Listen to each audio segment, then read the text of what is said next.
Il-ħaddiema tad-DI Limited li kienet topera mit-Technopark ilhom 4 snin jistennew il-kumpens dovut lilhom mill-Guarantee Fund. Xi wħud minnhom iridu jitħallsu saħansitra ta' 6 xhur pagi. Għamilt 6 xhur sħaħ naħdem mingħajr ma tħallastux. Kont ili nistenna li nieħdu xi ħaġa, dejjem jgħidulna ħadd tieħdu, sa titħallsu ma tħallasna qatt. Il-Guarantee Fund kien twaqqaf taħt Gvern Nazzjonalista bilan li kull min jitwaqqaf mix-xogħol minħabba falliment ta' kumpanija jieħu ftit mill-ħlas li jkun dovut lilu. Bħal lif, ħlas tan-notice, bonuses u anke pagi blura. Iżda jirriżulta li l-fond qatt ma kien effettiv biex jipproteġi id-drittijiet tal-ħaddiema.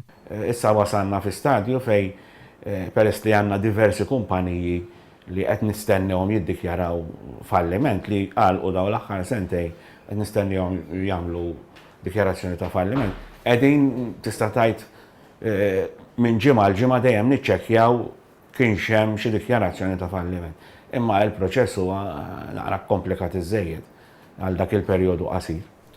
Il-ħaddiema għandhom 30 jum biss minn meta l-kumpanija tiddikjara li falliet biex japplikaw għal kumpens.